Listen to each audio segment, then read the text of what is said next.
Hi friends, it's Miss Kristina of the Corona Public Library bringing another preschool story time. And today it's all about unity and friends. Are you ready? Me too.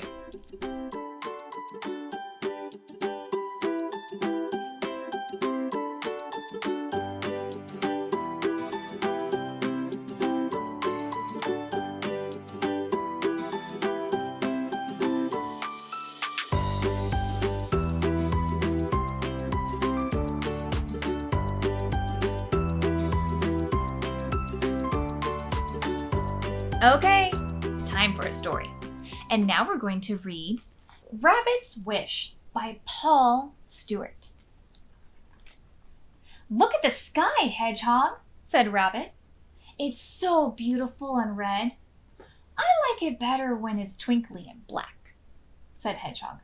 Besides, you know what they say about red skies. Remind me, said Rabbit. Red skies in the morning, shepherd's warning, said Hedgehog. Rain is on its way. Hedgehog yawned. Time for me to go to bed, he said. So soon, said Rabbit. Yes, Rabbit, said Hedgehog. You are a day creature, and I am a night creature. This is the way it is. Rabbit nodded sadly. Night-night, Hedgehog. Day-day. As Hedgehog disappeared from view, Rabbit sighed, a great big lonely sigh. I wish, he said, that, just for once, Hedgehog could stay up all day with me. With his friend gone, Rabbit did what he always did. He had breakfast. A little grass, some clover, a dandelion leaf, and then suddenly, plop, a raindrop landed on his nose. Bother, said Rabbit. Hedgehog was right. Rain was on its way, and now it's here. As Rabbit hopped back to his burrow, the rain grew heavier and heavier. How wet it is, he said. Have you ever been caught in a rainstorm? I have. Rabbit shook the water from his fur. He wiped the mud from his paws. Then, with one last glance at the raindrops bouncing on the lake, he scampered underground. My burrow, said Rabbit happily. So warm, so cozy, so dry. He frowned. But it is also rather messy, he said. Since it is raining outside, I will stay inside and I'll tidy up. Rabbit busied himself all morning. He swept the floor. He made his bed. He sorted through his treasures one by one. The ball, the string, the woolly thing, and most precious of all, the bottle of moonlight that Hedgehog had given him on his birthday. Oh, Hedgehog, I do miss you, said Rabbit. Water! Cried Rabbit. That's water in my burrow.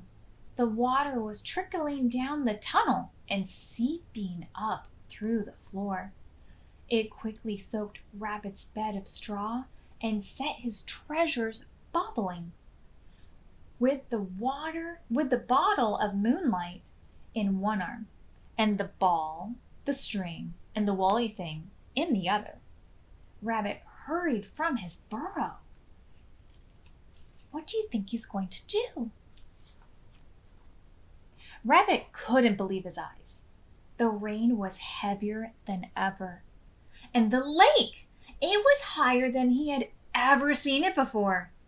So high that Rabbit's little hill had been turned into an island.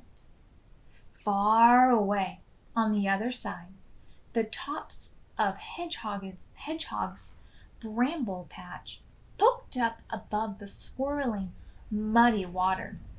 Rabbit dropped his treasures. He ran this way and that. "Hedgehog!" he cried. "Hedgehog, where are you?" "Here I am," said a little voice. Rabbit spun around. Hedgehog was standing down by the water's edge. "Hedgehog!" cried Rabbit. "Rabbit!" cried Hedgehog. "I was so worried," said Rabbit. "There was no need to be worried," said Hedgehog. "I'm a good swimmer. When the water woke me, I simply swam across the lake to find you. I was worried about you." Rabbit stared at his friend with wide open eyes. "You're so brave," he said, "but you mustn't catch cold." He put the woolly thing on to Hedgehog's head. "But what are we going to do now, Hedgehog?" said Rabbit. "My burrow is full of water. Your bed is at the bottom of the lake, and it's still raining." "I know just what we can do," said Hedgehog. "We can play." "Yes!" cried Rabbit. "We can play together in the rain." They played catch with the ball. They played tug of war with the string. They played boats on 2 floating logs. The rain stopped. The sky cleared. The stars came out. Rabbit and Hedgehog sat down at the edge of the lake. "Hedgehog," said Rabbit, "I have a confession." "What do you mean?" said Hedgehog. "I have something to tell you." "It was my fault that all of this happened," said Rabbit. "I wished that you could stay up all day with me." He looked down sorrowfully. "And my wish came true." "I'm glad that it did," said Hedgehog. "I had a wonderful day. Maybe next time I will wish that you could stay up all night with me." "I'd like that," said Rabbit. "Yawn. But now it's time for me to go to bed." "Night-night, Rabbit," said Hedgehog. "Night-night, Hedgehog," said Rabbit. The end. Okay, it's time for a song. And this time we're going to do Wheels on the Bus, because we have places to go. So get your wheels ready, and here we go. Wheels on the bus go round and round, round and round, round and round. Wheels on the bus go round and round all day long.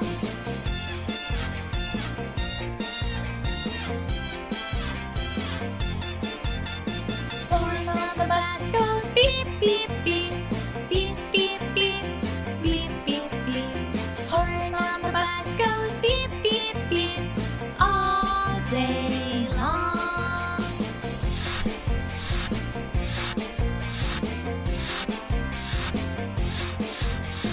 Wipers on the bus go swish, swish, swish, swish, swish, swish, swish, swish, swish.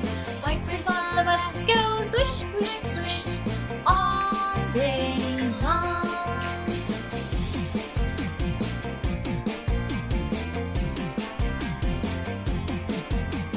Doors on the bus stay open and shut, open and shut, open and shut. Doors on the bus stay open and shut all day long.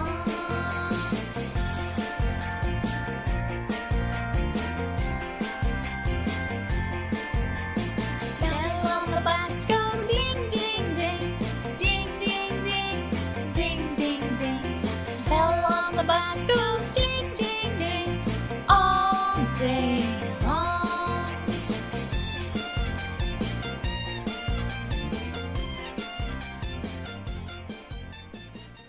Now we're going to read The Lonely Moose by John Segal.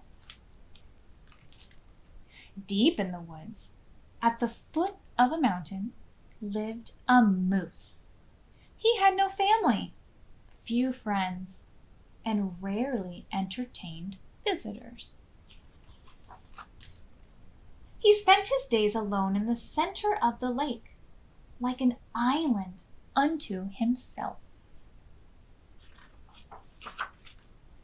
Early one evening, Moose was out gathering pond weeds when he heard a strange fluttering sound, followed by a splash.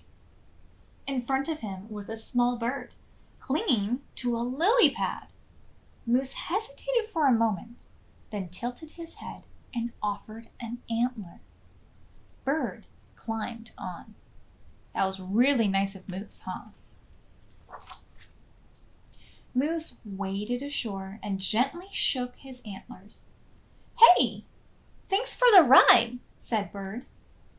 Then, with great difficulty, he flapped his wings, rose several feet into the air, and then fell straight to the ground. "Yikes!" moaned Bird. "Yikes indeed," groaned Moose. Night was falling. The forest grew dark. "This is no place for a bird that can't fly," said Moose. "Bird, come, now." "My hero, you saved me." "Quiet," said Moose. "It's late." Early the next morning, Moose awoke to singing. "Good morning," chirped Bird. "Quiet," said Moose. "It's early." Moose seems kind of grumpy, doesn't he? By afternoon, Bird was hungry. They walked to the meadow to dig for worms. "Try one," said Bird. "They're delicious." Moose tried one. Revolting, he thought. Have you ever eaten a worm? I don't know if I could try that. All summer long, their days were full. Most mornings, Moose and Bird picked berries and they gathered weeds. In the afternoon, they bathed in the lake. Sometimes they climbed to the top of the mountain just to enjoy the view. Days became weeks, and Bird still could not fly. One morning, while out for a walk, Moose and Bird smelled something. Smoke? Fire! The sky was filled with dark, bitter smoke. Moose ran. Bird fell. "Bird! Bird!" cried Moose. Bird nervously flapped his wings. He rose into the air, paused, and then flew away for safety. When the smoke had cleared, Moose was alone. Bird was gone. The seasons changed. Summer turned to fall, and fall turned to winter. Winter became spring. Moose was sad. "Where is Bird?" he wondered. The weather grew warmer. Leaves appeared on the trees. Flowers bloomed. The forest was coming back to life. Moose was at the pond gathering fresh pondweeds when he heard a familiar fluttering sound. "Hey, Moose! It's Bird!" "Welcome home, Bird! I missed you." "I missed you too, Moose. I brought some friends with me." "That's a lot of friends." And Moose looks a whole lot happier now, doesn't he? He doesn't sound like the grumpy Moose anymore. Friends? Uh-oh. Moose, you can never have too many friends. The end. Okay, it's time for a song, and we're going to do Baa Baa Black Sheep. Ready?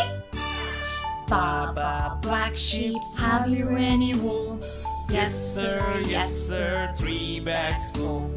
1 for my master, 1 for my dame, and 1 for the little boy who lives down the lane.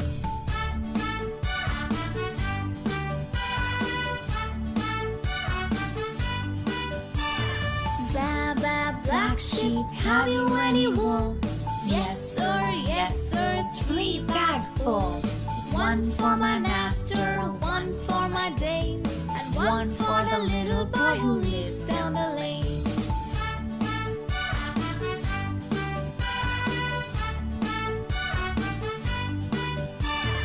Baa Baa Black Sheep, have you any wool? Yes sir, 3 bags full.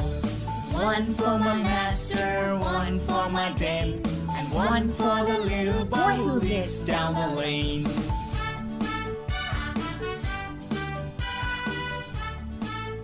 Alright, good job, you guys! Okay, it's time for a story. And now we're going to read Lenny and Lucy by Philip Stead. Winding along a bumpy road through the dark, unfriendly woods, Peter said, "I think this is a terrible idea." I wonder, where do you think they're going? And when they'd finally left the woods and stood safely on the other side of the wooden bridge, Peter said, "This house is not as good as our old house. I want to go back." But no one heard except for Harold, who was only a dog and couldn't do much about it, though he did want to. Harold was a good dog, and he was a big dog.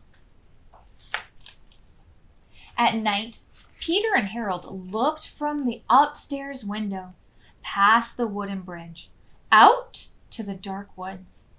Terrible things hid in the trees. Neither Peter nor Harold slept at all. So the next day, Peter made a tall pile of pillows, and after they toppled the pile 6 times, Peter ran inside to find just the right blankets. He stitched and sewed and wrapped the pile up, tying it shut with a string. He pushed and pulled and kneaded the wrapped up pillows just like dough. What do you think he's making? When he was done, he named it Lenny, guardian of the bridge. Lenny will guard the bridge, said Peter, and keep the dark woods on the other side where they belong. Harold wagged his tail. Peter and Harold watched from the upstairs window. They felt safe knowing that Lenny was there. He guarded the bridge, silently, patiently, but with no one to keep him company. "Do you think Lenny is lonely?" asked Peter. Then they worried about Lenny and his loneliness. And no one slept at all. So the next day, Peter brought breakfast to Lenny, toast and jam and a glass of milk. Then Peter gathered all the leaves on the ground and made a tall pile. And after they'd leapt into the pile several times, Peter ran inside to find just the right blankets. He pushed and pulled and kneaded the wrapped up leaves just like dough. What do you think he's making this time? When he was done, he named her Lucy. And Lucy was a good friend to Lenny. Everyone slept, and the dark woods stayed on the other side, where they belong. The next day, Peter, Harold, Lenny, and Lucy played a game of marbles. Harold was champion, everyone agreed. For lunch, they ate vegetable soup, and after soup, Peter began a collection of rocks. The others sat a while, watching the woods and wondering about the things they couldn't see.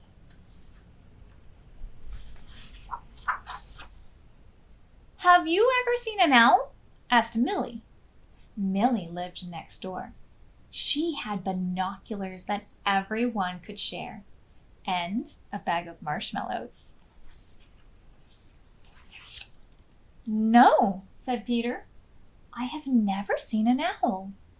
Harold hadn't either.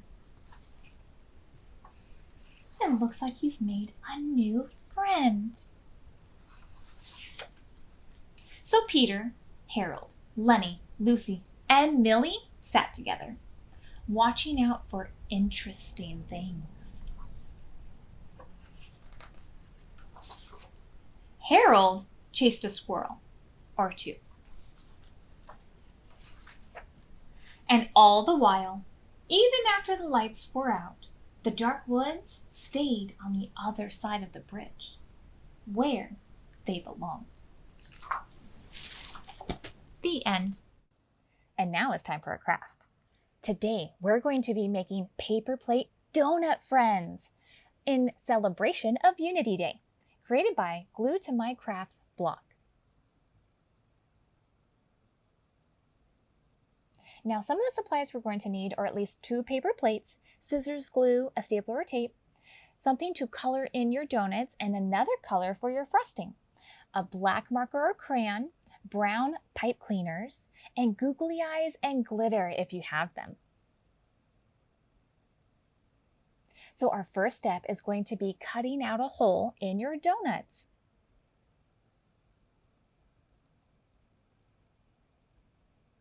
Next, we're either going to paint or color in our donuts. You can either do a little or a lot of frosting. And if you have glitter, add once the donuts are frosted.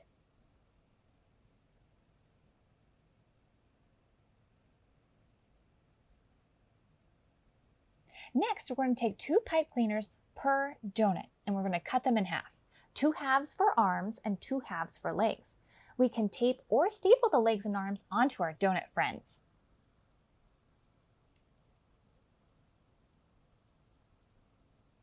And that's it for today, but don't forget, we have a bunch of other virtual story times just waiting for you on our YouTube channel, or go to cityofcorona.com/library for additional e-media. You can also participate in the Click, Park, and Pickup, or make an appointment to browse the bookshelves yourself. See you next time!